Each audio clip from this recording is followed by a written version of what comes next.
أعوذ بالله من الشيطان الرجيم.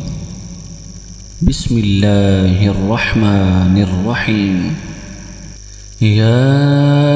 أيها المزمل قم الليل إلا قليلا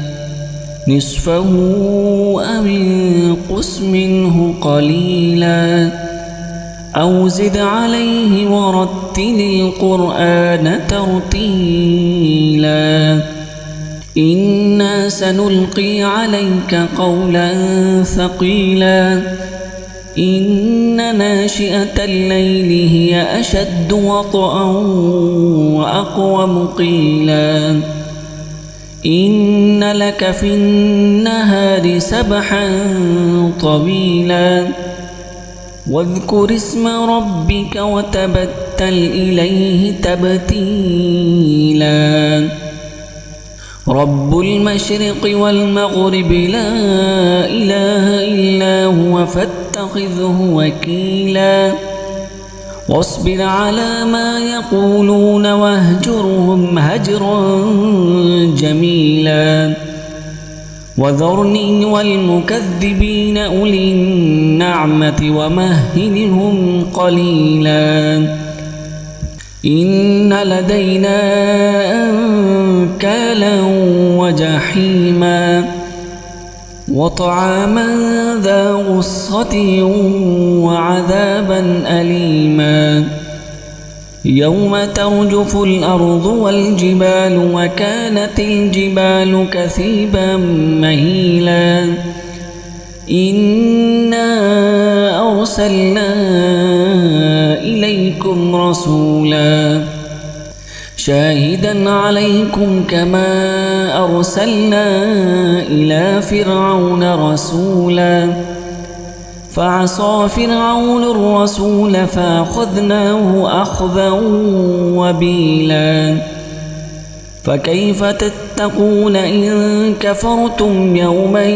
يجعل الولدان شيبا السماء منفطر به كان وعده مفعولا إن هذه تذكرة فمن شاء اتخذ إلى ربه سبيلا إن ربك يعلم أنك تقوم أدنى من ثلثي الليل ونصفه وثلثه وطائفة من الذين معك والله يقدر الليل والنهار علم أن لن تحصوه فتاب عليكم فاقرؤوا ما تيسر من القرآن علم أن سيكون منكم مرضى وآخرون يضربون في الأرض يبتغون من فضل الله وآخرون يقاتلون في سبيل الله فاقرؤوا ما تيسر منه وأقيموا الصلاة وآتوا الزكاة وأقرضوا الله قرضا حسنا وما تقدموا لأنفسكم